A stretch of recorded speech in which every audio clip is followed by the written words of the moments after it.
Thank you so much for the kind invitation, and thank you everyone for being here and giving your time. It's really, truly an honor for me to be part of this conversation and to meet all of you. I'm really excited to hear about your studies, and I'm really excited to learn more about your context as well. So I'm Lizzel Frick. I am a professor of higher education at Stellenbosch University in South Africa. As you know, we are in the southern tip of the African continent, and Stellenbosch University is close to Cape Town, about 40 minutes away from Cape Town. And as I said, it's one of the oldest towns in South Africa, established during the colonial rule. The country was colonized initially very long ago by Portuguese sailing around to the middle and far east. Obviously, the Suez Canal didn't exist then, and boats had to travel all the way around the bottom of the African continent in order to get to India and so forth. And as a result, but interestingly enough, the Portuguese never really settled here. And so in 1652, the Dutch colonized what we call the Cape, which is sort of the Western Cape area, where Stellenbosch and Cape Town is based. And they were followed by the British, and it sort of moved between the British and the British and the Dutch. But of course, it was during the time of slavery, and there were also indigenous people. And so South Africa became really very much a mix of cultures. And our late President Nelson Mandela referred to us as the Rainbow Nation.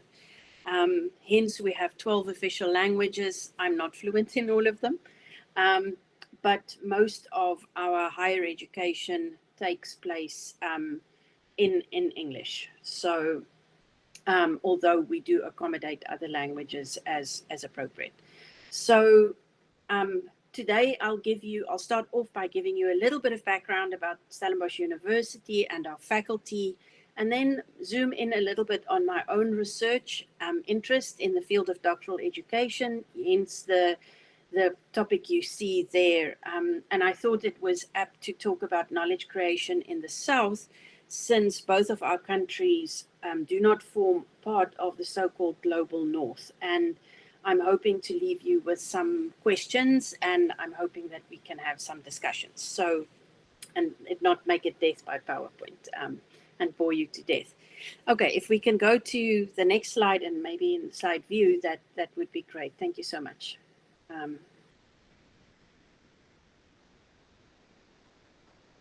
Okay, so Stellenbosch University is one of the oldest universities. Only University of Cape Town is older than in Stellenbosch, in South Africa. But of course, we're not as old as some of the initial universities like you would find from Timbuktu, which one of the oldest universities, of course, in the Middle East. There are other examples in Egypt and so forth, the University of Alexandria. And then, of course, in countries like the UK, you find Oxford and Cambridge that were established way before we were. But in South African terms, we are relatively one of the older universities. We're a public university, so we receive both public and private funding. We have 10 faculties varying between science, engineering, law, arts and social sciences, theology, agri-sciences, agriculture. We have a military science faculty, which is quite uncommon. The only one in South Africa. We have got, let me think of economic and management sciences, and then, of course, education as well. We have 2 interdisciplinary schools, the one focused on data science, big data kind of studies, and the other on climate change.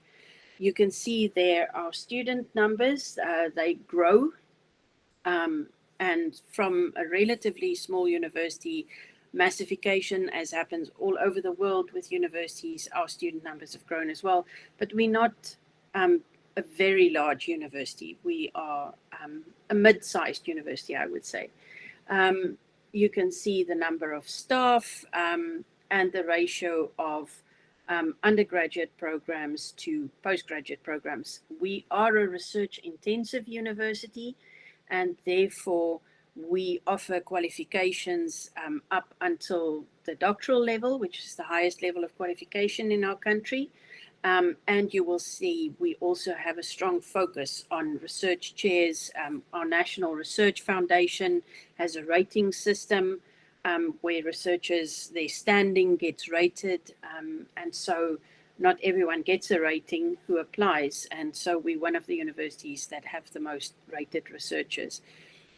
We also obviously focus on making our research applicable, and there are also spin-off companies.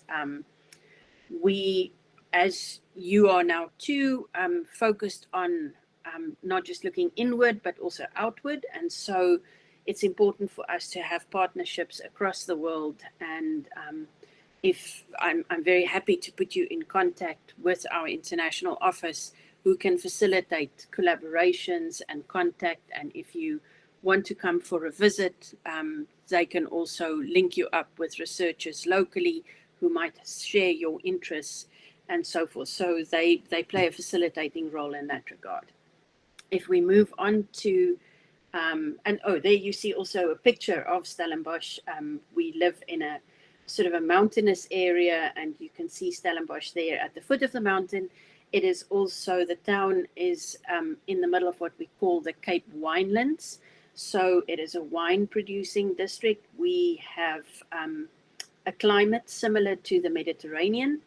And so Stellenbosch is very well known for its excellent wines, and we even have a department of viticulture.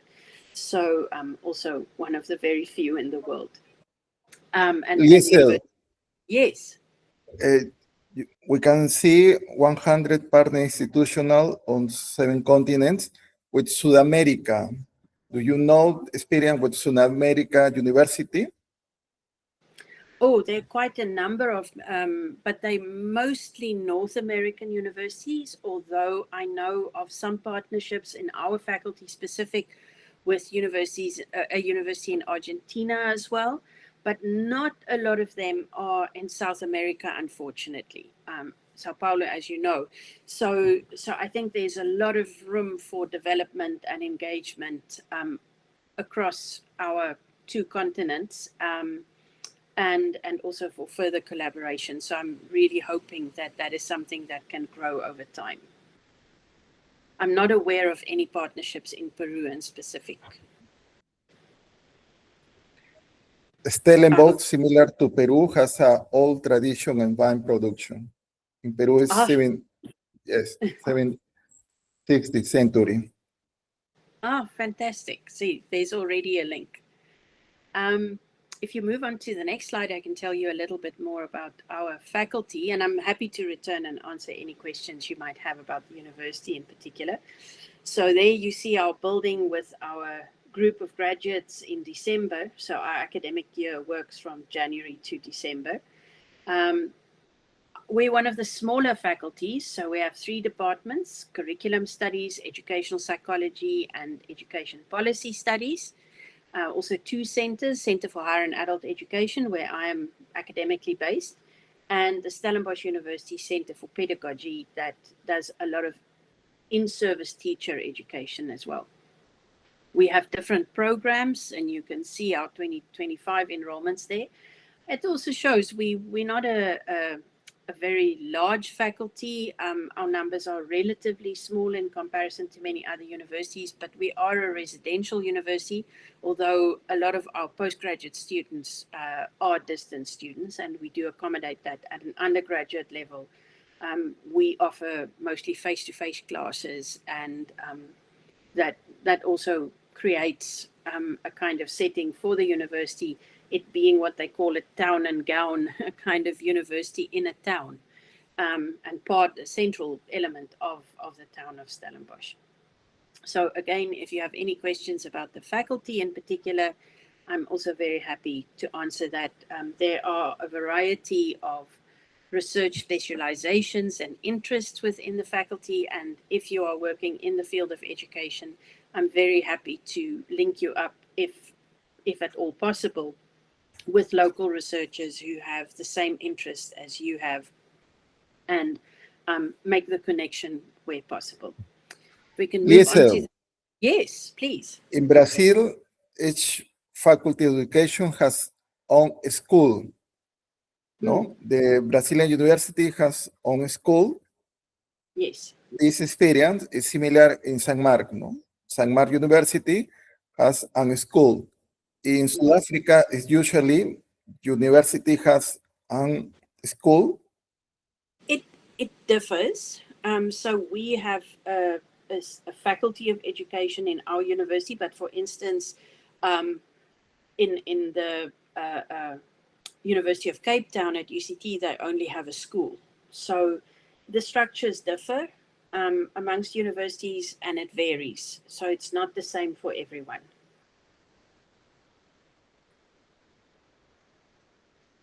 Okay, we can move on if there are no pressing. In terms of international exchange programs, there are international exchange programs available, and I can put you into contact with the international office people who manage those programs. So if I take a deeper dive into my own sort of worldview, this is becoming a little bit dated. I have to redo it for more the past 2 years.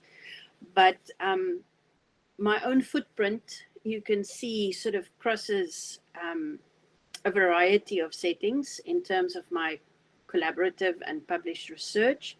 And I collaborate with researchers across the world. As you can see, there is way not enough footprint in South America. So that's something I would wish to change in future. And I'm hoping that this may be an avenue towards that. But I do have quite a bit of exposure internationally in my field, which is doctoral education. So my study area is higher education, so post-school education, education that happens in universities, and I would say within that I've got a speciality in doctoral education. So if we move on to the next one, then for me it's really interesting to look at the doctorate from various perspectives. The doctorate itself is one of the most globally orientated qualifications in the world, and it places an emphasis on those of you who are doing doctorates, those of you who have doctorates or aspire to do a doctorate. Part of it is to become part of a global community of scholars in a particular field. And so yet doctoral education is not homogeneous or value-free across the world. We know that doctoral education varies quite a bit, not just in terms of disciplines, the field of study that you're in, but also in terms of how it gets enacted and valued. And so where we see, for example, in Northern Europe, and in the US and Canada, that more and more doctorates are not necessarily entering academe as a career after completing their doctorates. In countries such as South Africa, it is still considered mostly as preparation for an academic career, and it is seen as a way of social mobility for people to obtain higher degrees. Yet we know that this differs a lot across the world, and so the purpose of the doctorate and the way in which it gets enacted is vastly different across the world. And that is sort of part of my interest to look at that. If we can move on to the next one, please. I'm particularly interested in how this happens across the globe, and how does the doctorate become effective, imaginative, and relevant in a world that has become more globalized. So if we look at an interesting little fact is that South Africa actually, in comparison, if you look at a colonized world, South Africa started offering doctorates and awarding doctoral degrees before Australia, interestingly enough.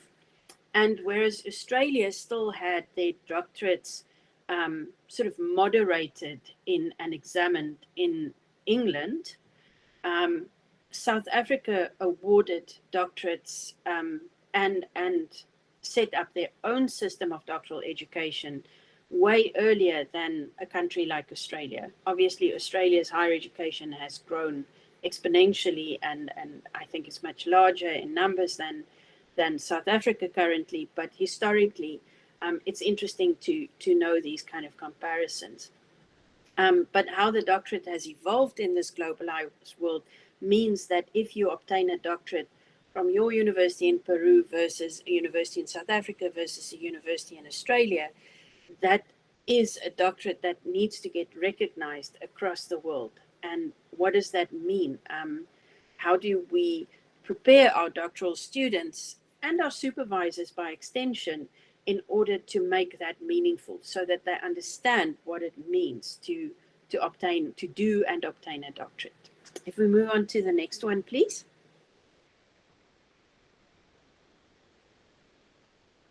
So, but it also means that we need to be quite critical in terms of what a doctorate is.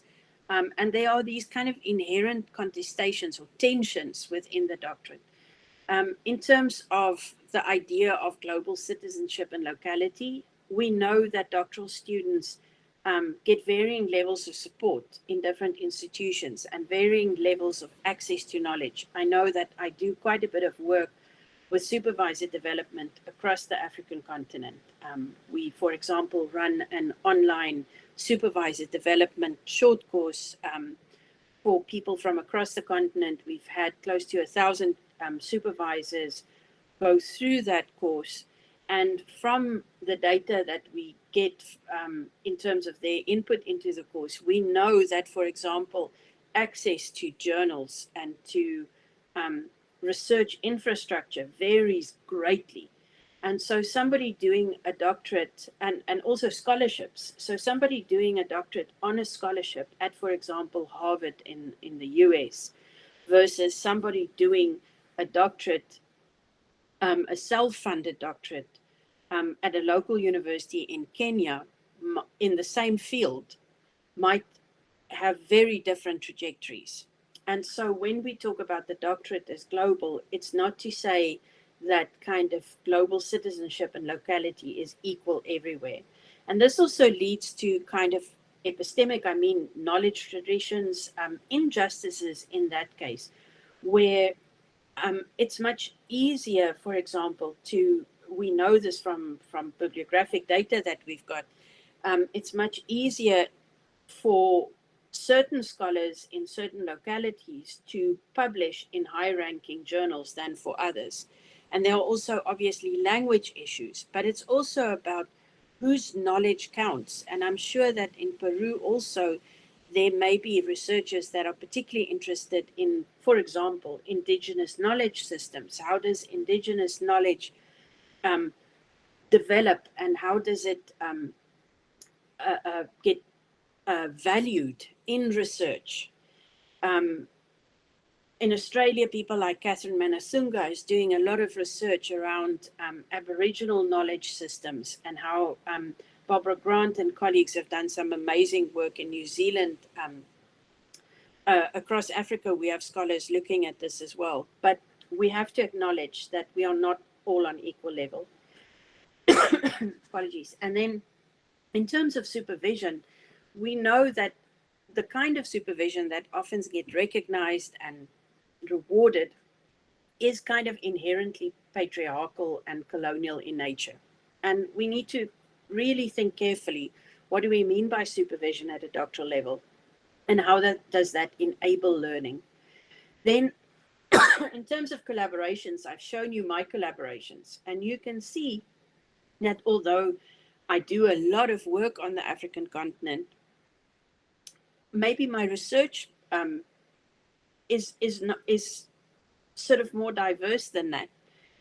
My research is non-existent on the South American continent. So research collaboration, and where funders choose to put their money for collaborative efforts, we see a lot more money now going post-Brexit to kind of north-south collaborations. It'd be really interesting to see the socio-political landscape of research, given the current political landscape and how it is changing, for example, in the US and other parts of the world. How much money do countries invest in their own research support systems and their own researchers in comparison to money coming from elsewhere? We know that, for example, some funders operate as a kind of revolving door where we would collectively apply for funding between two countries, but the funding mainly resides in one country and advantages the researchers in that country, whereas research gets done on rather than with. And so that's part of the kind of decolonization debate we need. And then in a lot of universities' mandates, we see the whole issue of innovation popping up, and policies tend to support innovation. Now, yeah, I have to step back and sort of say I have a very particular definition of innovation because I've done quite a bit of research around the so-called original contribution that a doctorate is supposed to make. And so the original contribution relies on creativity as a process. The original contribution during the doctorate, the original contribution is sort of the outcome, the product that we talk about. Innovation is the application of that, so that it is it's applied either to the social benefit or it is applied for commercial and economic benefit. And so when we talk about innovation, is it a realistic expectation of the doctorate, or does it come thereafter, and so forth? So if we move on to the next slide, please. Pardon, Lizzel. Yes. Profesora Montoya, ¿puede compartir su pregunta, por favor?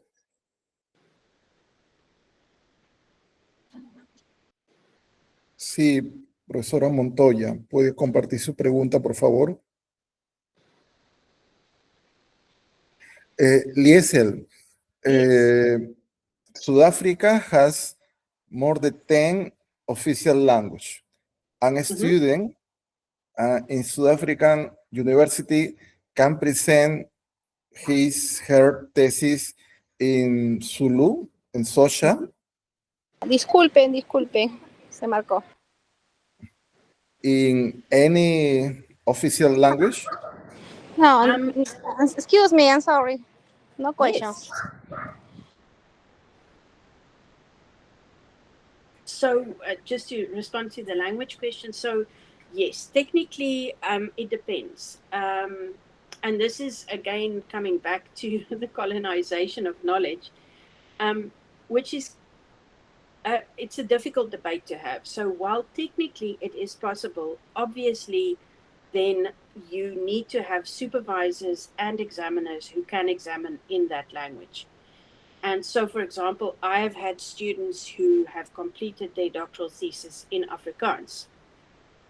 But it makes it more complex and difficult because I can supervise in English and Afrikaans, for example, but the majority of the literature that the student would access would be in English. And even if the thesis is written in Afrikaans, our policy states that we, for examination, we have 3 examiners for a PhD, and at least one of those examiners should ideally be international. Now, there aren't that many international people who can examine in Afrikaans. And in addition, if the student wants to publish from their research, there are 1 or 2 journals who will publish in Afrikaans focused on higher education. So that becomes difficult for the student because they often then have to translate the work from the thesis into English in order to get it published. So while it is technically possible to work in an African language, for example, or one of the official languages, it is not always practically possible, depending on the supervisory competence and capacity, depending on the availability of examiners and so forth. So while, you know, and I think, for example, in the case of Spanish and Portuguese, it's easier because, you know, there's more of a global community and a continental community that you can access for examination and for supervision and so forth. But if it comes to indigenous Peruvian languages, you might face the similar issues that we face. So in the process, I think English has become sort of the lingua franca for research in South Africa in many ways. And the majority of theses that get produced across universities are in English. I hope that answers your Lizzel, question. in our experience in university, recently, some students present in original language, Peruvian original language, Quechua. The justice power in Peru, the sentence, right, in Aguayum. Aguayum is an Amazonian Peruvian language. In your state, Western Cape, we can see the majority people speak Afrikaans, 41%, then Social, 31%, last English, 22%. So for a student, the language, the literature can present a thesis in social? Again, it depends on the topic and it depends on whether there is capacity available. It would be, you would have difficulty finding isiXhosa speaking examiners across all disciplines equally. There's inequalities and so forth. So you would probably find the theses that are written in isiZulu or isiSotho or isiXhosa, for example, those are mostly in language studies. I would say, and I've done an analysis of thousands of theses that were produced at doctoral thesis at my own university over a 15-year period. And the vast majority of those were in English because of the internationality of a doctorate and because that is very much emphasized at the doctoral level. You might find more at a master's level, but even there, I would say the majority would be in English because people want to get their work out there and publish to a more global audience. And therefore, I think English has become the kind of language of preferred language for researchers in the country. It's not to say that we don't value our indigenous languages and that they're not important to us, but when it comes to particularly doctoral research, in order to make your work accessible to a broader audience, and because there is limited capacity in each of these linguistic groups to supervise in those languages and examine in those languages, English has become sort of the general language for research.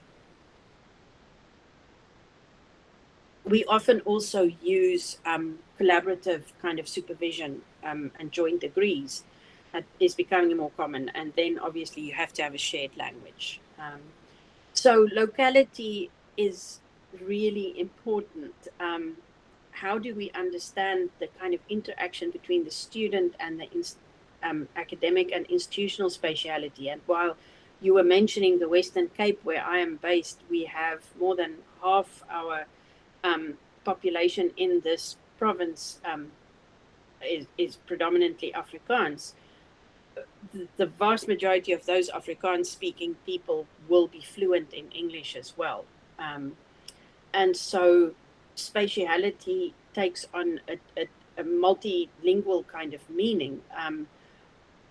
But it is still, we are still considered as part of the global south, and the kind of research that we do is often situated. And so sometimes that's of global interest. For example, our medical faculty, yes, we also have a medical faculty, they do advanced research and is known as a global leader on tuberculosis research. because there is a prevalence of tuberculosis in this area where we live. And so, but it means that often the kind of research that gets on the ground, the field work, you need researchers and field workers who can work in communities, in clinics, and be fluent in the local languages. And that would be Afrikaans and isiXhosa predominantly. But the research gets reported in English. And the same would apply to educational research, for example, in schools. If you are doing in certain schools, you would have to be able to be fluent in the language that's predominant in the school. But it does not mean, and your research instruments would need to be in that language and accessible in that language. But it does not mean that that is the language for reporting the research. So there's also a difference there. But I think it is really important to understand this kind of landscape of knowledge creation, dissemination, and circulation, which is mostly driven by the global north. The whole journal structure and is predominantly driven by the global north and companies in the global north. And so for example, if you are publishing your research and they are asking page fees, sometimes journals make concessions for page fees, but in other times they don't. And it becomes unaffordable for researchers from the global south to actually publish in certain journals unless they have access to project funding. It doesn't mean they're not doing good research. It just means that they can't afford to disseminate their research in particular ways. And so there's been a strong push in our environment around open access, for example. But open access is often really costly. And even though researchers want to make their research available at open access platforms, it's not always affordable for them to do so. So these are kinds of conversations that we are having on an ongoing basis, and how we can enable our researchers to become globally recognized and their research to be disseminated on a global scale, but at the same time be respectful and true to their locality. And I think I would be really interested to see if there are similar debates in the Peruvian context around that as well. So if we move on to the next one, please.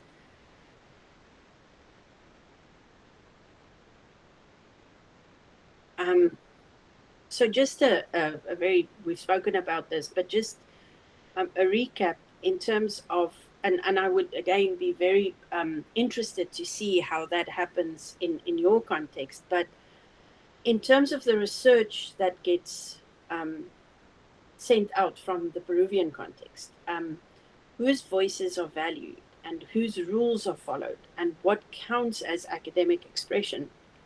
And so this is something we are constantly battling with in terms of our own context, to say that, for example, it's wonderful if we can publish in international journals.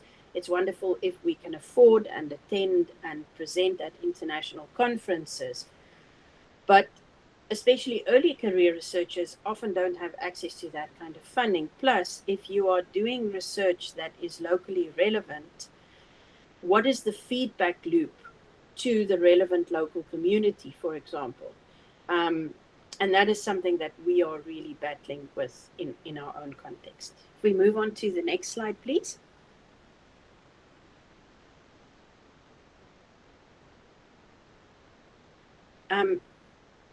So if we talk about research supervision, we know that doctoral education is not neutral.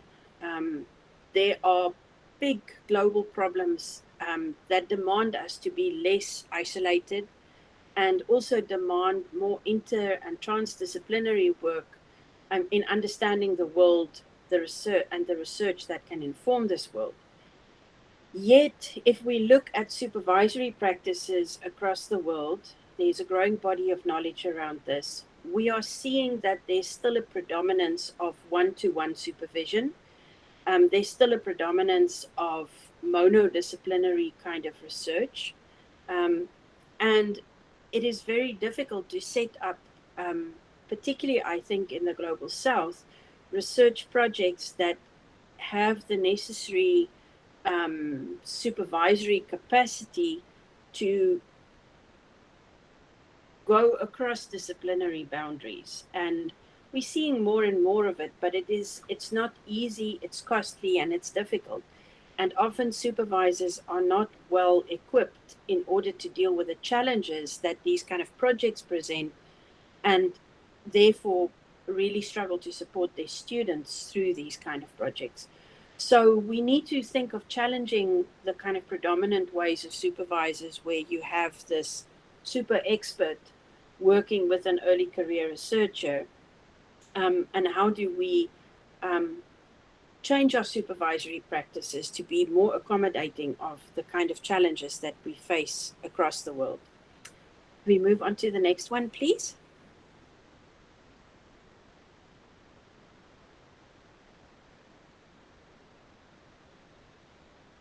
So this leads us to consider, how do we collaborate as researchers? In some of the research, particularly in the field of doctoral education that a colleague and I did a couple of years ago, we found that the majority of the research, the reported peer-reviewed research, was still quite regional in nature. We struggled with, it's an obvious struggle in the field to find, truly collaborative research that cuts across regional boundaries. And so this to me is a kind of challenge that I think we need to collectively think about. How can we collaborate? Collaboration is well established in a kind of north-south way, but I think south-south collaboration or east-east collaboration is equally important. And so this is something that I would like to discuss further in terms of how can we support each other amongst our globally South regions in order to learn from each other and to also support each other in terms of knowledge creation. If we move on to the next slide, please.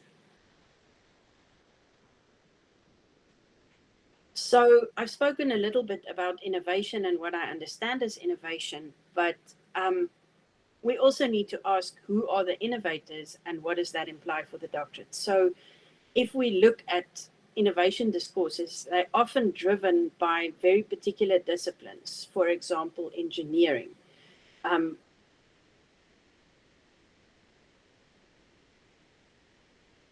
But I think the debate needs to extend to a stronger focus on social innovation.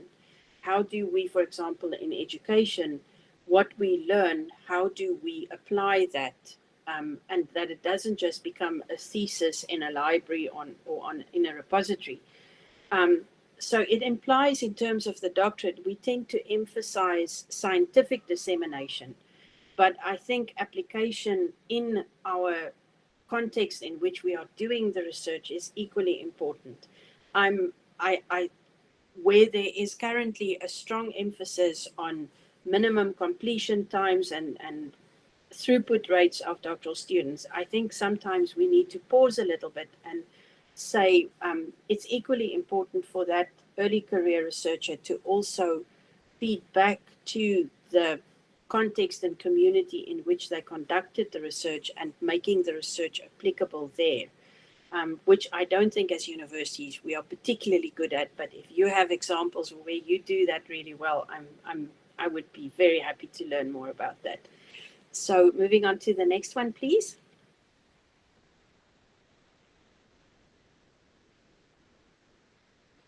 So I think part of the debate that I'm having in myself and with my colleagues in doctoral education is that we need to rethink the doctorate.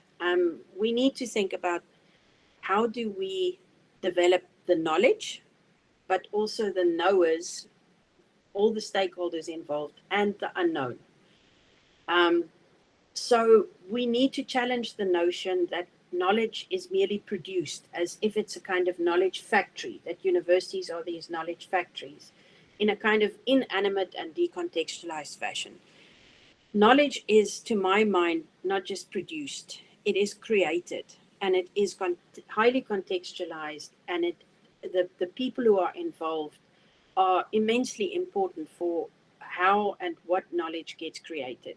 And we need to more and more take that into account and acknowledge that and build our doctoral education systems around that in a global world where we talk to each other and we can learn from each other in that sense. So maybe the next one, please, my final one.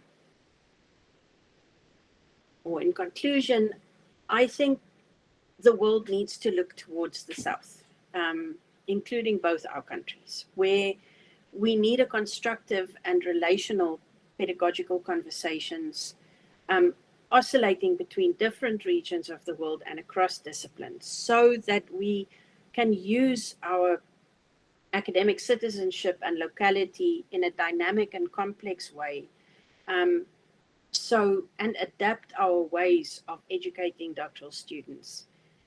We need to address epistemic injustices, empower doctoral students and supervisors to speak back to those in power, and in a relational and deliberate way, not necessarily a combative way, centering our pedagogical roles as supervisors beyond ideas of patriarchy and coloniality, to be more inclusive in who we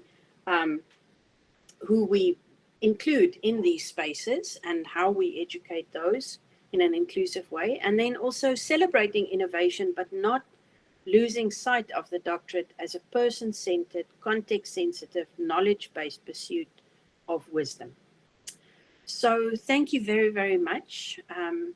I'm really so fortunate to be part of this space. There you get a bit of a view of our university. Our library is underground there, 2 levels underground, and that amphitheater is often where students gather for all sorts of gatherings, and you get a bit of an idea of the campus beyond the mountains there.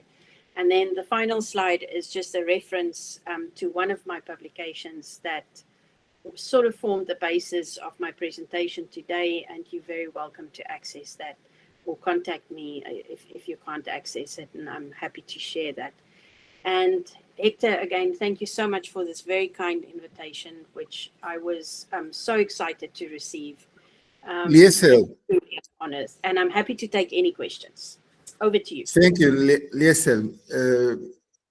Some African students take course in Sao Paulo University, Mozambique, and Angola. So in Sao Paulo University or some Brazilian university has African experience. Even some professor from Sao Paulo University has African origins. So, well, Sudáfrica has some experience inside the countries around the Sudáfrica.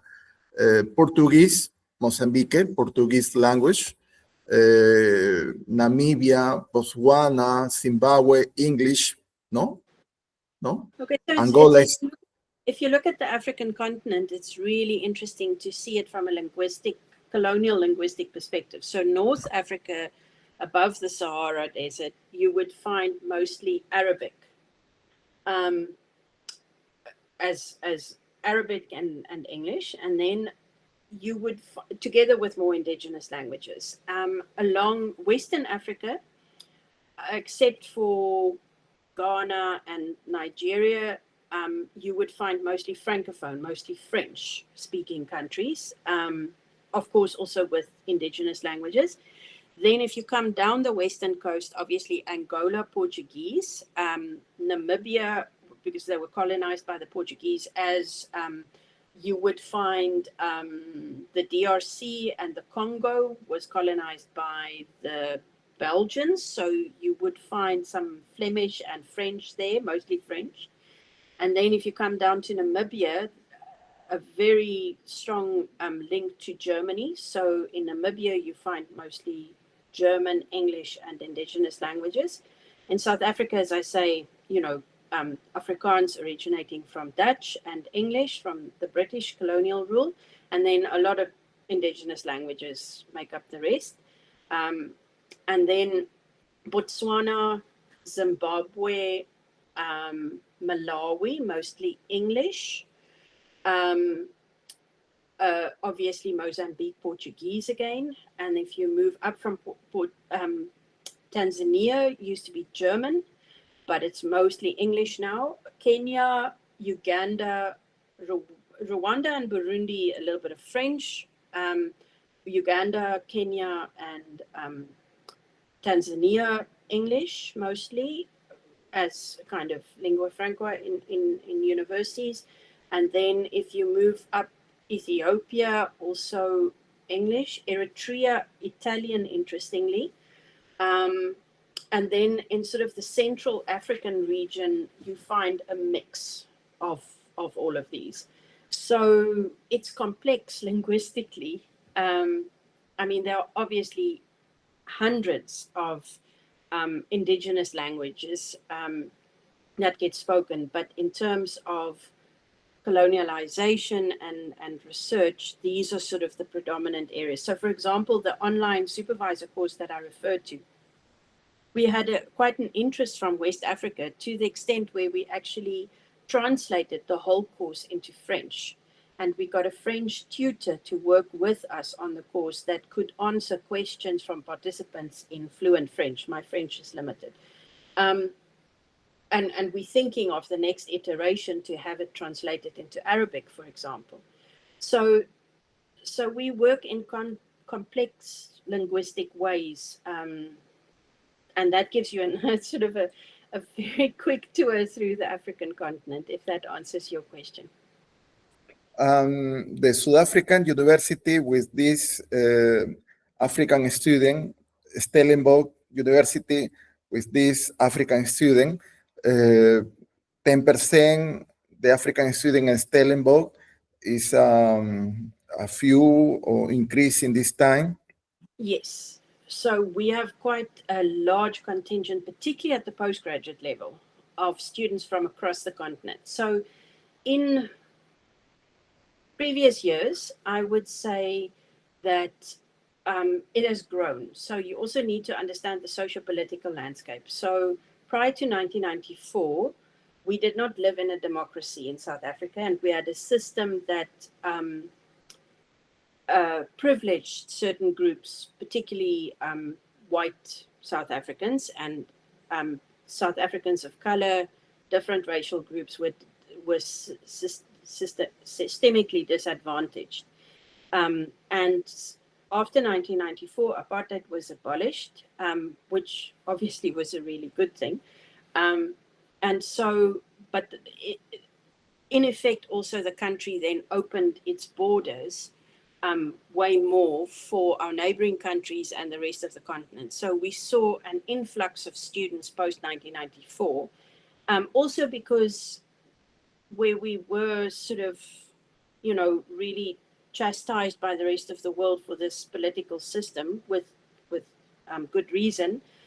Now we were sort of seen as, you know, the democratic darling of the world, and then a lot of investment in the country and also research investment, which enabled scholarships and all of that. So we saw a blossoming of interregional collaboration, and SADC was established, which is the Southern African Development Community. And so for example, for students from Namibia, Zambia, Zimbabwe, and so forth, they can study. They don't have to pay the full international fee to study at a South African public university. They get a reduced rate, which is still a little bit more than a South African student, but it's less than other international students. And so that we also saw from other regions in the continent an influx of students. More recently, what I've noticed, which is really interesting, we see that African doctoral students are the most mobile of all doctoral students in the world. And it is driven often by opportunity. It's quite opportunistic, where people can find scholarships and infrastructure and expertise. And it's often kind of outward bound, that they would not have access in their own country to what they need, and they would go and study abroad if they get the opportunity.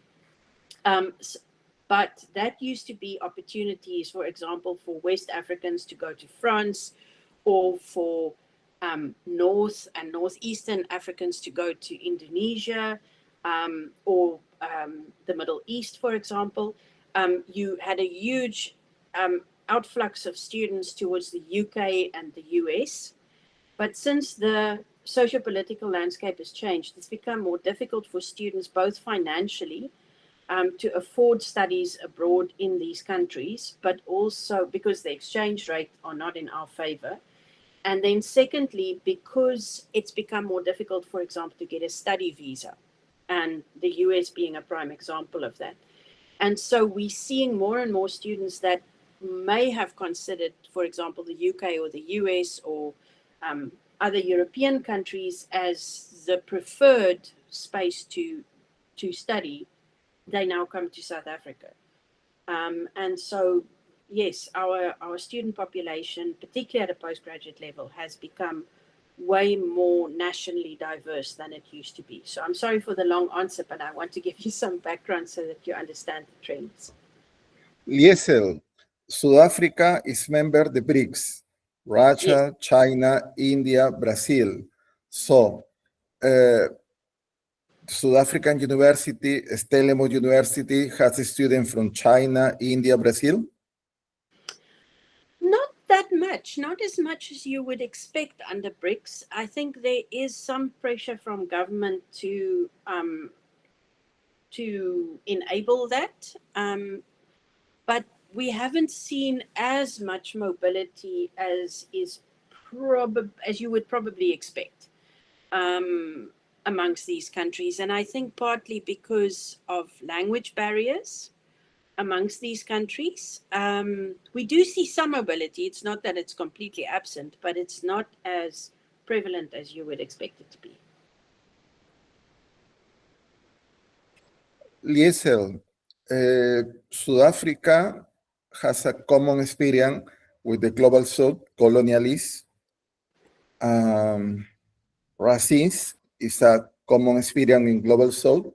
So I think the connection, the contact with not only in Africa, South Africa with African countries, but with the global south. In the seminar has a course with the professor Lili Yuyaldi. Lili is professor de Binus University in Jakarta. So the seminar promotes contact within countries in the global south. The idea South America and Africa has common history, in, for example, colonialism. We can project, it's very important for your student and our student to know the South African society, Andean and Peruvian society. For the doctoral student, yes, of course, the indigenous approach to environmental study, no, renewable energy, etc. No? So your faculty education is a key in this projection. I'm very happy to facilitate conversations, as I said, within my faculty, but actually also across the university. I'm currently the Vice Dean for Research in our faculty, which means that I have regular conversations with our Vice Rector for Research, our international office, as well as with Vice Deans from all the 10 faculties or the other 9 faculties in the university. And if there is a particular need, I can always put you in connection with relevant parties and see how we can engage and build collaborations. And I'm very, very happy to put you in contact with whoever would be the most relevant person in terms of your needs that you have. And I fully support the notion that there needs to be more connection between our different countries and amongst the countries in the global south.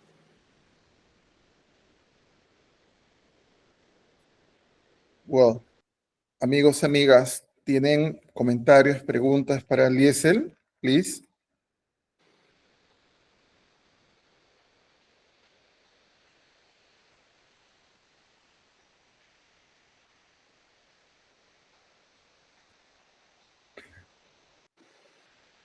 Sí, Francisco. Yeah, I have a question, and if your faculty has any program related to research, but international research. For example, when here in San Marcos, my faculty has a group of investigation that makes research with some other some other universities here, and also when it seems the opportunity to have research with other countries, it does. Do you have any program like that? Well, not a program just focused specifically on internationalization of research. I do have colleagues who have got some expertise on that from a sociological background, and I'm happy to put you into contact with them. But there are quite a number of colleagues who are working in collaboration with researchers across the globe in our faculty. But that would be on topics in education, not necessarily on internationalization as a topic. So I hope I have answered your question. But if you have a very specific need or interest, you're welcome to let me know, and I can see how I can connect you with somebody who might have a similar interest, even if it's not in our faculty. Lizzel, in seminar we have experience. For example, next March, seminar global study, my seminar global study hosts a student from Sao Paulo University. This student has a scholarship at Sao Paulo University and stayed in Lima 1 month. No? The last year, some student seminar visit Sao Paulo University some weeks. So it's possible with your university. Absolutely. So we Some student take experience, no, in faculty education, 2 weeks or 1 month. So we currently have an exchange agreement. We have multiple exchange agreements and mobility for postgraduate students and staff. At an undergraduate level, there are also some agreements. I know that there is an agreement with a university in Argentina where undergraduate students are involved. We're working on finalizing one with a Swiss university at the moment. And there are, Stellenbosch University really does have quite a number of exchange opportunities, and it goes both ways. It's not just our students who go somewhere, but it's also other students coming to us. And there are, I'm very happy to put you into contact with the people who work directly with that. And it's also not to say that if there is a new idea that can't be developed and implemented, we don't have to only focus on the existing agreements and exchange opportunities. There's always room for new opportunities to be considered. And my colleagues at the international office are very open to those conversations, and I'm very, very happy to facilitate that. Will be very interesting to know the Minister of Education of Sudáfrica, because I think in the, with the new political experience after apartheid, the minister start to publish textbooks for the school, in different official language. So this is a challenge, to match language in different language for the primary school, for secondary school, I suppose. So we have got quite a bit of emphasis at particularly at the primary school level, that children can get an education at least for the first 3 years of primary school in what we call their mother tongue, their first language. And so books and materials are often translated into these different languages. so to make it accessible to learners, particularly at a private primary school level. So that is something, and I have colleagues that work with this kind of language education, and I'm more than happy to also put you into contact with them. And I think there's a lot of scope and room there for comparative studies, which could be really interesting, I think, and exciting. Amigos, amigas, ¿tienen preguntas, comentarios para la profesora Frick?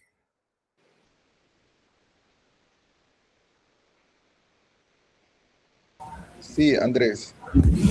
Yes, I wanted to ask, you mentioned about having contacts around many of the different universities around the world, say for South America or North America as well. So, and I'm guessing that means that there's a lot of cooperation between different countries as well. How does that work in countries that, well, let's say, do not share too much in the idea of interconnectedness, or in sharing of ideas, like, let's say, and let's put the most obvious example here, Iran, China, that kind of countries. How does that work?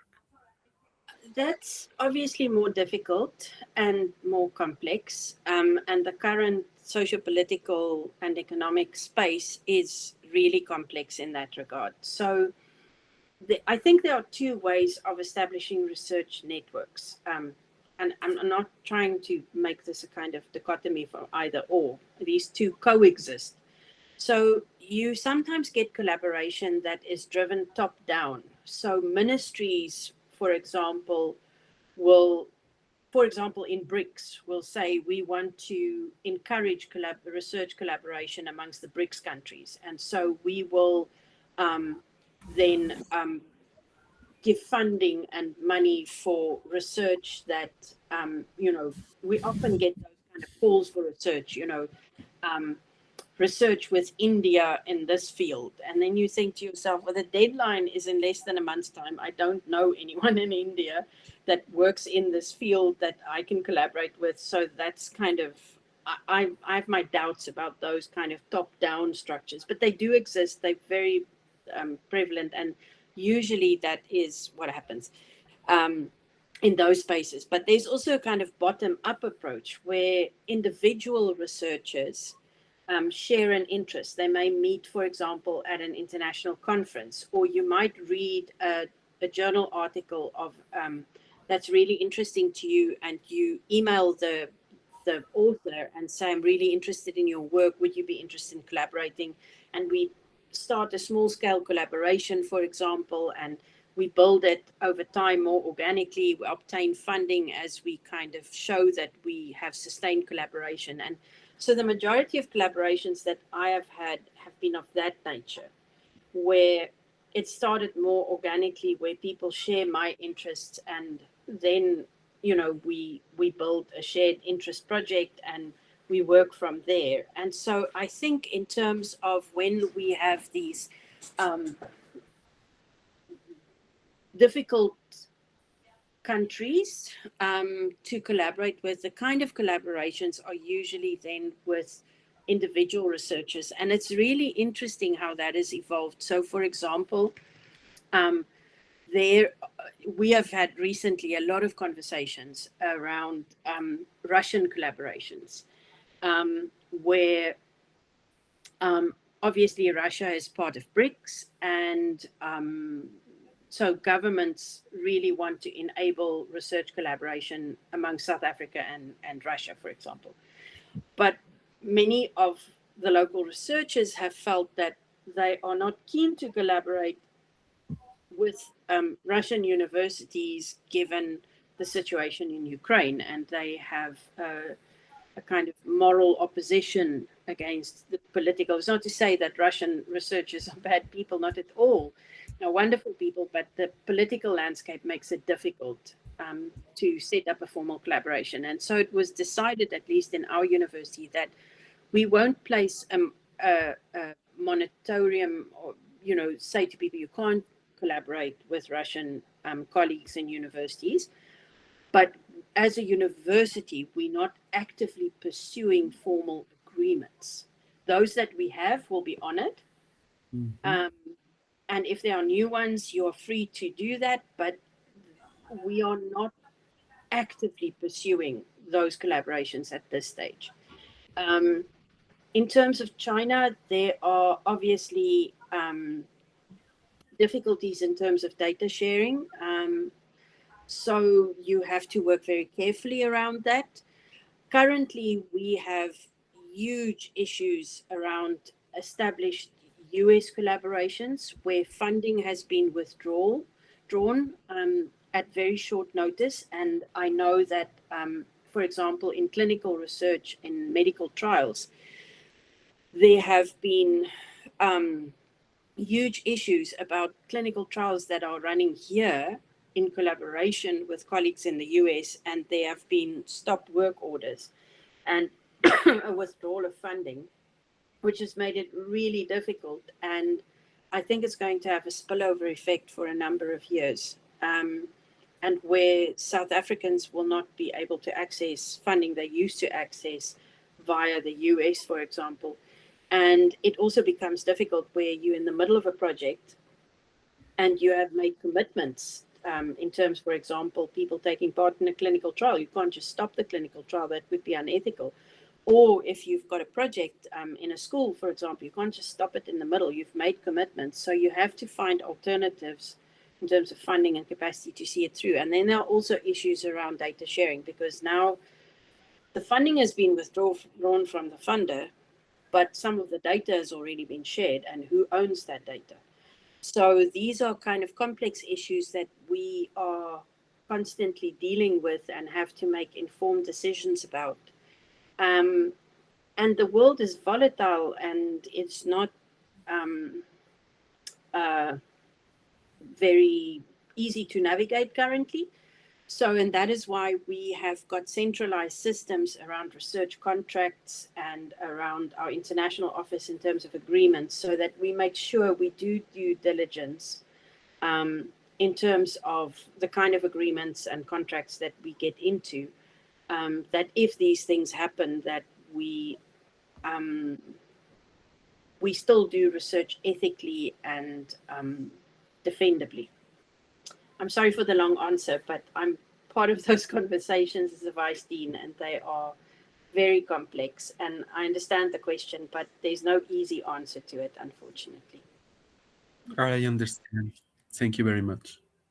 Franklin, please. Yeah, I have one question.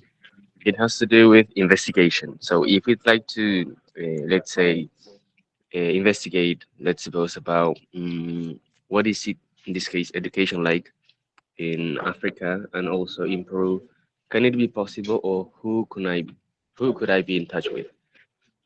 Okay, so you would need to be way more specific than that, in the sense that Africa is not a country. So there, you would probably need to say, I'm interested in this particular topic and doing a comparative study in a particular South African context, for example.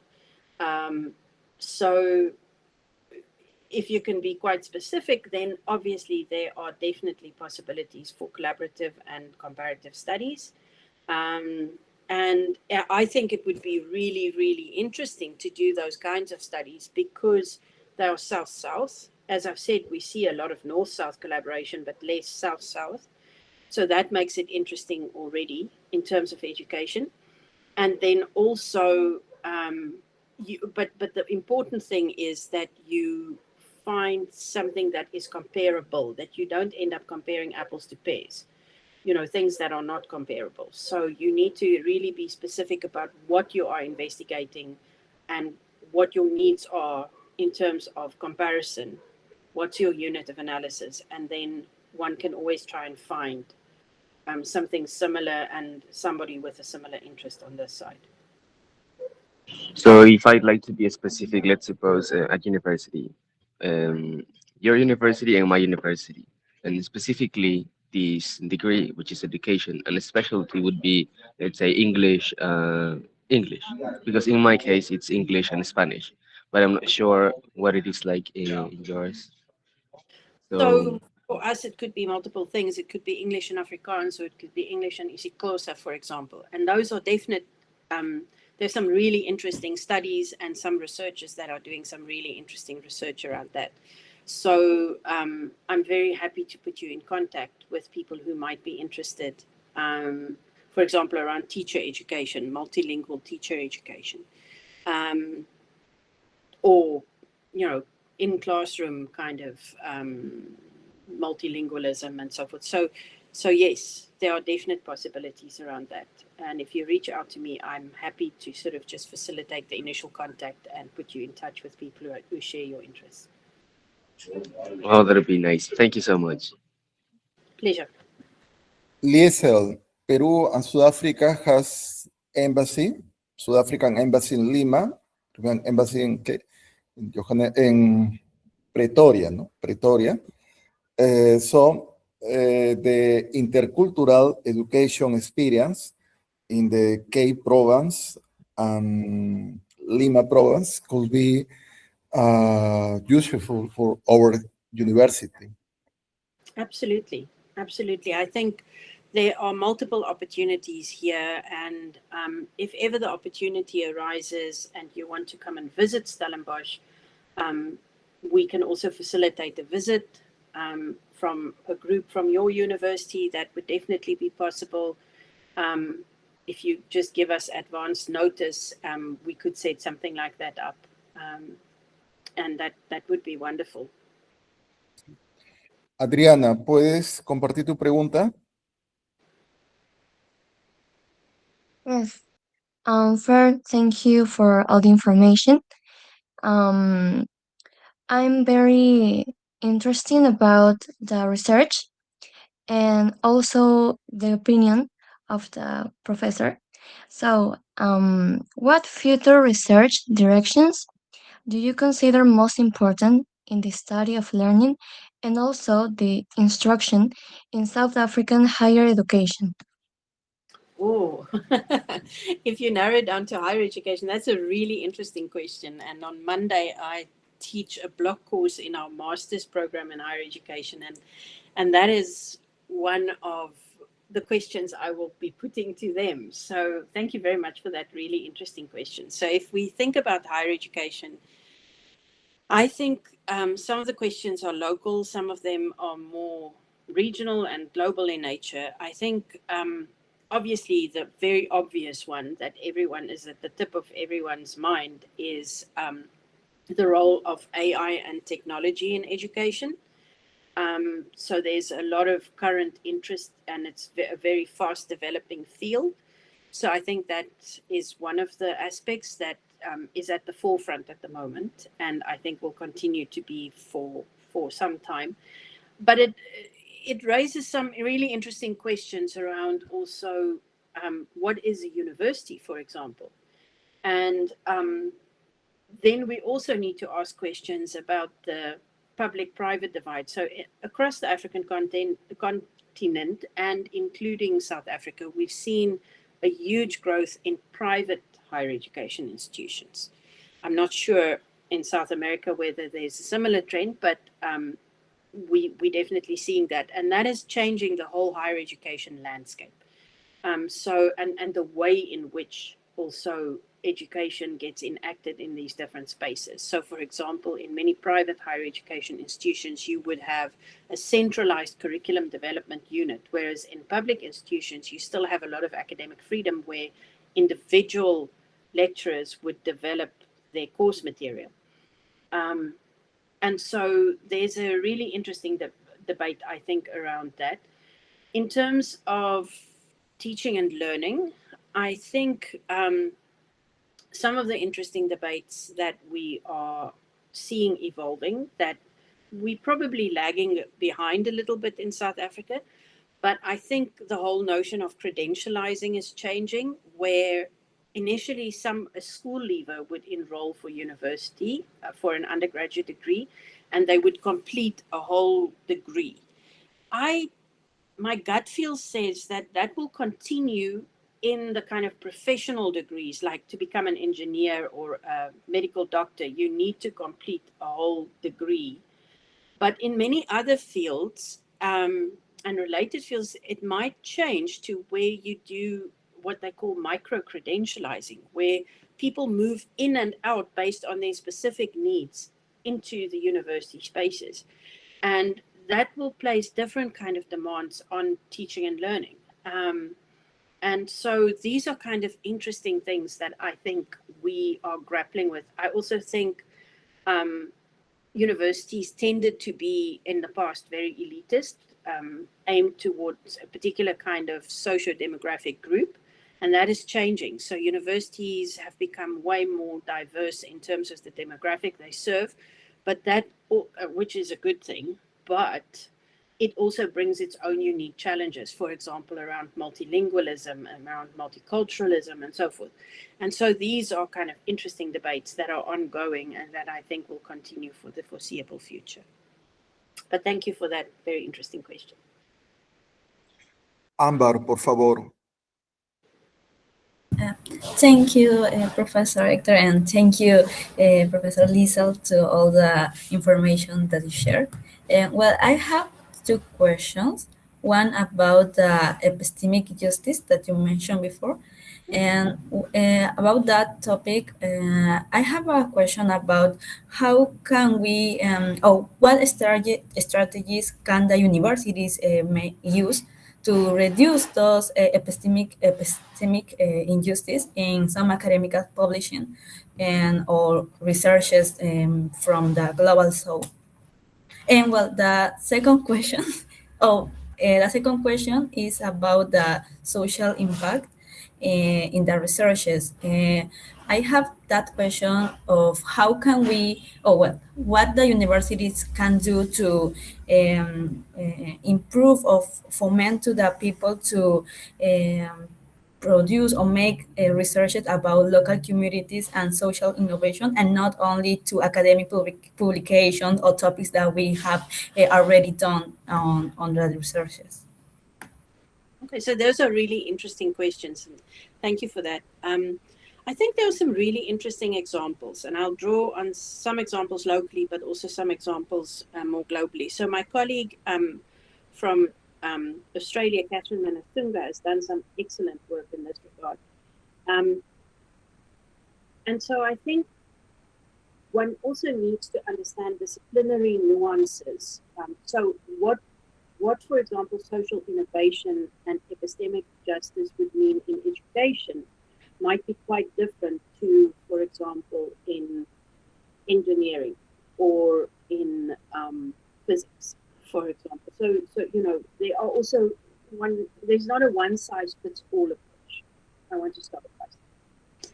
But I think there are some examples that we can draw on. So in Australia, they have this wonderful initiative called the 3-minute thesis, where doctoral students are asked within 3 minutes and 3 slides. They have 3 slides and 3 minutes. They have to popularize their research.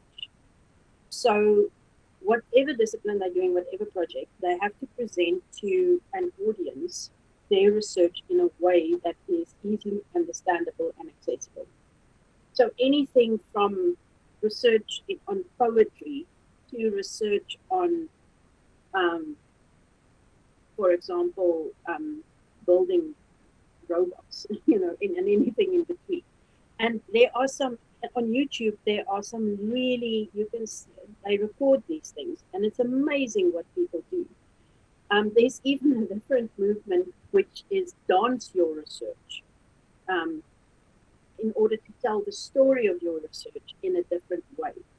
And I think that is where you draw on different kind of epistemologies, and you draw in different knowledge systems. If you kind of overturn the whole thing, you're not writing an academic article, you're dancing your research. I mean, it sounds silly, but there are some excellent examples of how that kind of creates opportunities for different kind of epistemic cultures to emerge. So I think we need to think about our local cultures a lot more. So, for example, across Africa, storytelling is a really important way of conveying knowledge and intergenerational communication and so forth. And I think we need to tap into those kind of traditions and cultures that we have. And how do we enable our researchers to tap into that and make use of that in order to create their knowledge and create feedback loops in terms of their knowledge. Your question around social impact, I think, is also very, very important. And I think there are two questions that researchers need to ask. Who is the research about? And who is the research for? And regardless of discipline, there are always different stakeholders. So you can, for example, do mathematical research, but there will always be a community, be it scholars, be it a different kind of community, where what you are doing is relevant. So how do we help our researchers to make their research findings accessible? And it can be done in different ways. For example, in education, if we're doing research in schools, the schools in which we did the research, do we report back to them? And how do we do that? Do we send them a report that gathers dust, or do we go and do a presentation with teachers in that school, for example, or with learners, and tell them what we've learned in our research? I think universities are not particularly good at this, but we're actually missing out on an amazing opportunity to make to open university doors to their surrounding communities. Universities and their researchers are like living museums, we can make installations across our campuses where people can experience the research that we do. If we look at what museums are currently doing, they're not just exhibiting things, they're making exhibitions more and more interactive. Why are we not doing that with research, for example? Our research make this kind of moving exhibitions where we draw people into our research spaces, make the knowledge we create more accessible to them. So those, to me, are things that we can practically do in order to address the issues you have raised. Thank you. Thank you very much.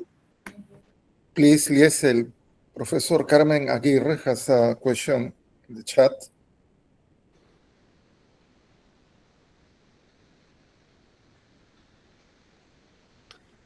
You can see the chat, please. Can I see where that is?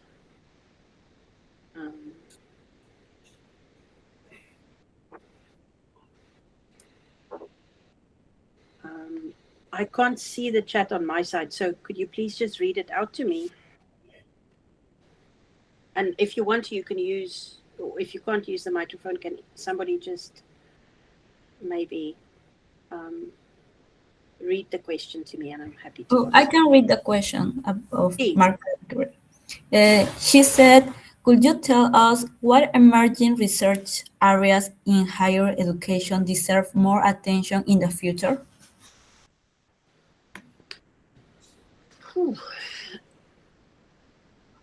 Probably coming back to the question about what is higher education, and who is it for? What is it for? And who is it for? I'm really interested in those kind of bigger questions. Obviously, there are other questions around how do we teach? How do we learn? How do we do research? All these questions that we've had about how do we feed it back? How do we make sense of the knowledge we create and so forth?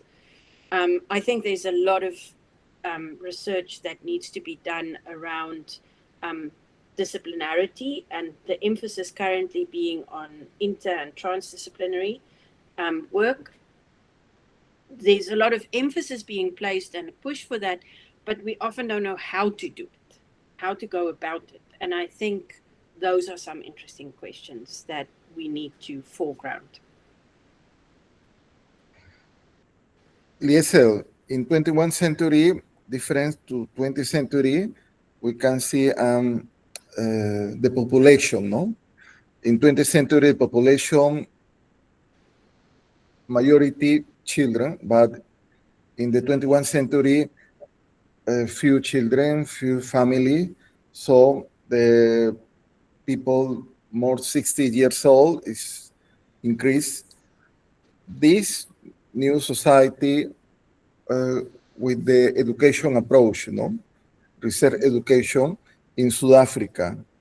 In Sudáfrica, we can see this change in demography. We are, but probably in different ways and than in the global north. So in the global north, which is very well documented, you see a growing aging society and a shrinking youth. So you get a smaller group of youth that have to support a larger group of aged people. Across the African continent, it's the inverse. We do see a bit more of a longer life expectancy, but not to the extent that you see it in other countries. We do see a growing youth population, and so, but we also see large unemployment under the youth. Say 15 to 30. And so that is a growing concern for us, and particularly those who are not in education, training, or employment. And that is also why we see movements like, for example, the Arab Spring and social movements that push back against the establishment, because we're seeing a large group of young people. And so what will be really interesting globally is we have a growing population across the African continent, and we have a growing youth population. How that is going to play out and how that is going to form the higher education system, we will have to wait and see. We don't know, but those are interesting trends. And so the global trends aren't necessarily global. They are different across the globe.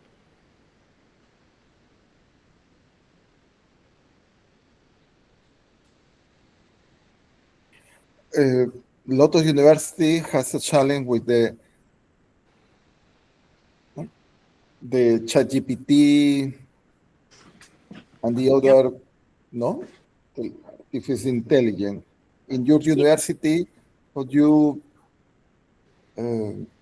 So I think propose? globally, universities are facing a challenge of what to do with generative AI. I think in our university, we've decided that we're not going to we often get asked, what is our policy on AI use?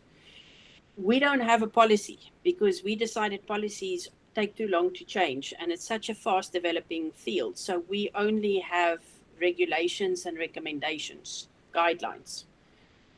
We don't have a strict policy because it's changing just about monthly. In our own faculty, what we have done is to say this is a bit of a tsunami. We're not going to stop it. We're not going to say nobody's allowed to use this.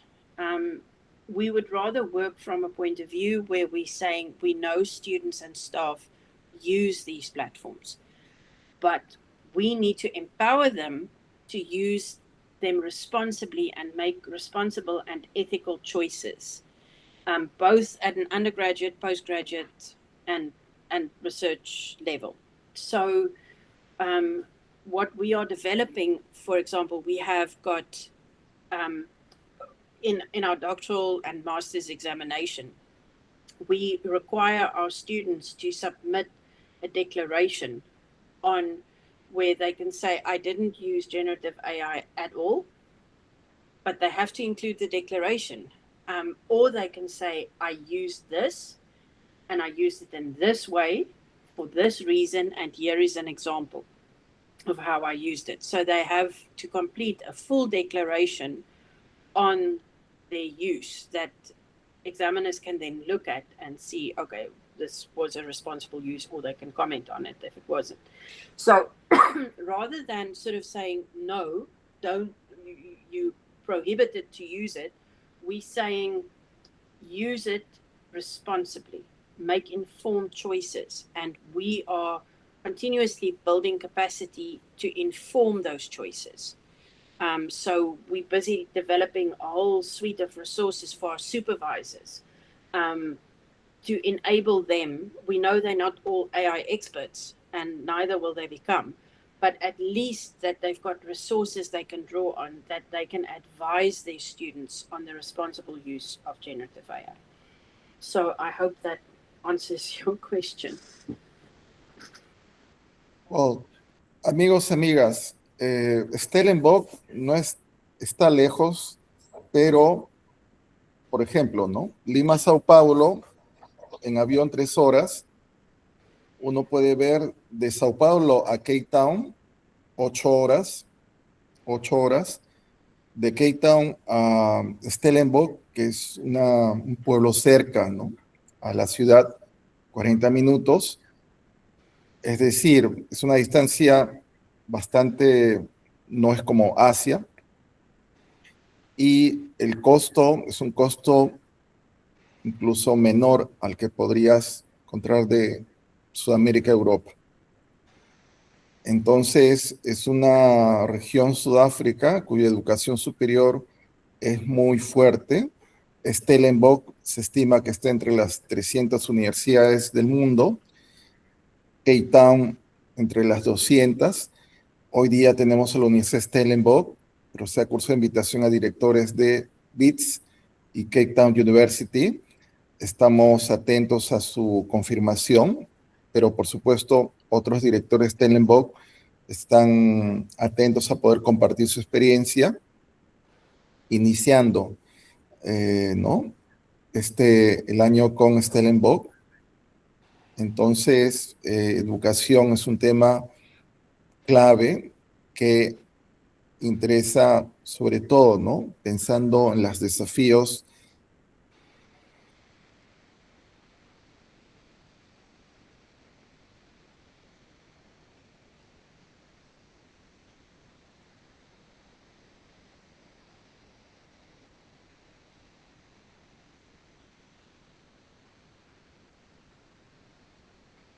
Se fue el audio.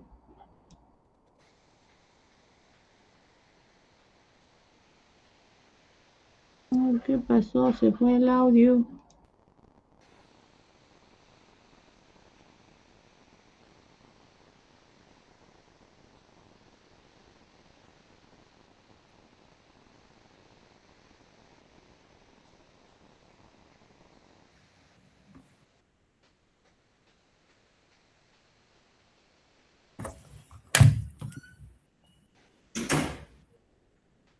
Colleagues, can you still hear me?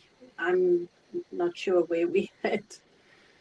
I couldn't follow the I think process. Professor Hector We has can hear lost you. connection. The problem is with Professor Hector. Okay, thank you. Well, Lizzel, I hope that you can visit Lima. Lima, Sao Paulo, Cape Town, yes. Cape Town to Sao Paulo and Lima, similar. We have time. In 9 years, Lima celebrates 500 years old. But our city has indigenous architecture since 17th century before Christ. Spanish foundation, yes, near the 500 years old. Stellenbosch, Cape Town, your province, no? The Cape province has, the people know, no? The Khoisan people is the oldest people in the world, no? The language and the population is for the biology, paleontology is considered, no, the old population in the world, the Khoisan, no? This population is original population of the Cape Provence. So, Yes, wider, but yes, including. The intercultural experience that your province and your country is common on the global south. So I think we can work to connect our country, our society, our university. Absolutely. And I would welcome that. And I look forward to further communication with you. It's difficult, yes, of course, it's a distance. We have 7 hours, the difference, I think. But not impossible. But at the same time, we have remember the South, no? In 21st century, the South is different to 20th century. It's more strong, the South, the country of the South, in our century, no? 21st century. The new economy, the new politics, etc. Absolutely. And so I'm really looking forward to further conversations. Well, amigos, amigas, ¿tienen algún comentario, alguna pregunta?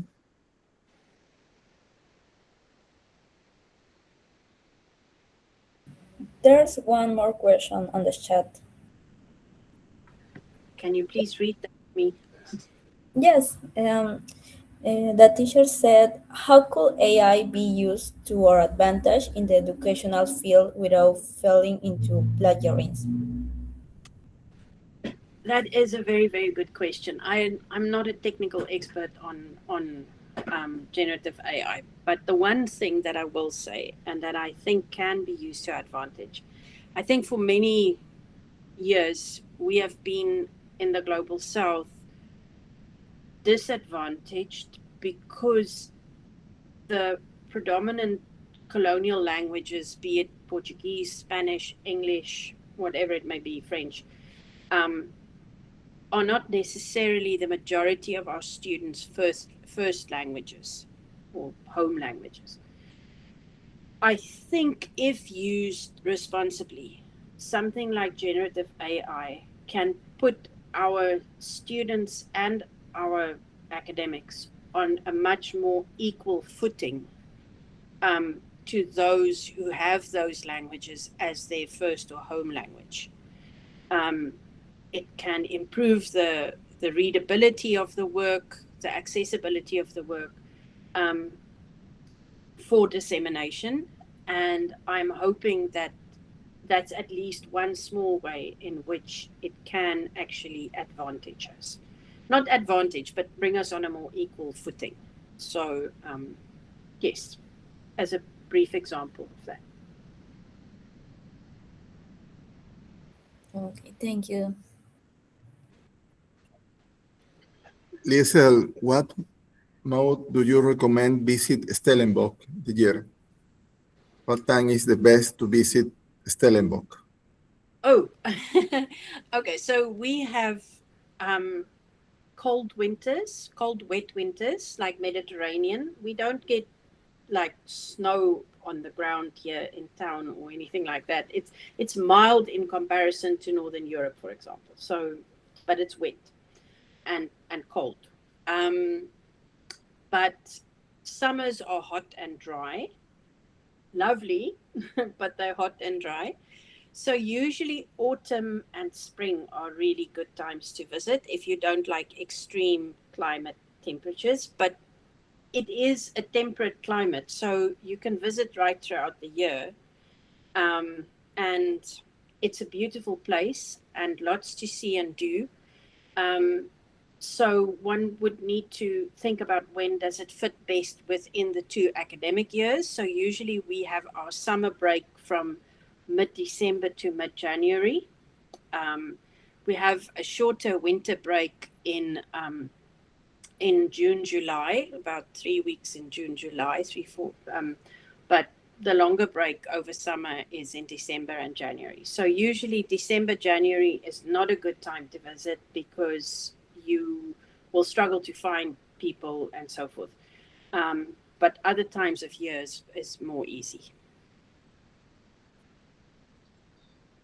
In Lima, the January, February is holidays, similar without the south, and the winter in the July, August. In San Marcos University, our academic year starts in the third week of March until the first week of July. July, August holiday, and we return the last week of August to the first week December. You can visit Lima in May. In May, we celebrate anniversary of the university. This year, we celebrate 475 years old. It was the May. Good opportunity to see Lima, to see San Marcos. September, October, yes, good time to visit Lima and San Marcos University. That sounds like a good idea, and I think we need to make that happen in both ways, with colleagues from your environment who would most benefit from a visit here, and the same from our side. So, Sudáfrica and Peru has shared currency. The Peruvian currency is called similar to South Africa. Oh, I did not know that. Well, it's the anchovy in South Africa and sardine, the sardine in South Africa and anchovy in Lima in Peruvian coast. It's a fishery. It's a fishery. It's a common experience in South Africa and Peru, Peruvian coast. Oh, that is interesting. I did not know that. Well, amigos, amigas, muchas gracias por su asistencia. Estamos con la profesora Lizzel Frick, vicedecana de la Facultad de Educación de Stellenbosch. Compartió su experiencia. Esperamos más actividades con Stellenbosch. Se les hace presente que ahora en febrero tenemos una actividad con la Universidad de Firenze sobre la ilustración. Y muy atentos a esa experiencia. Lizzel, thank you very much. Greeting from Lima, Peru. I hope that meet again, but physical, this or next year. Thank you very much. Thank you very much, and thank you to everyone. Lizzel, please, amigos, amigas, pueden encender sus cámaras para tomar una captura de la sesión. Un momento. A picture, Lizzel, please.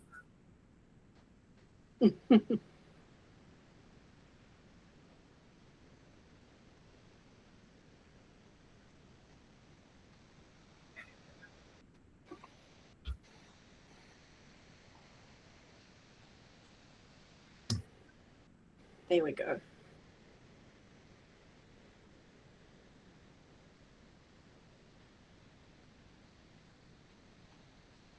Thank you. Wait a moment, please. Si pueden encender sus cámaras, por favor, para tomar una captura. Un momento.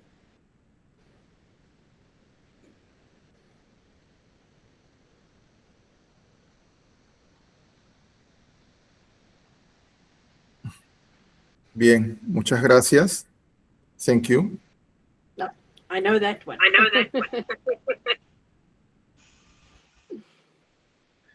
Well, in Afrikaner, Lizzel, how do you say goodbye in Afrikaner? Tot ziens. Tot ziens. And muchas gracias, and may you all have a wonderful year ahead. Goodbye. Muchas gracias.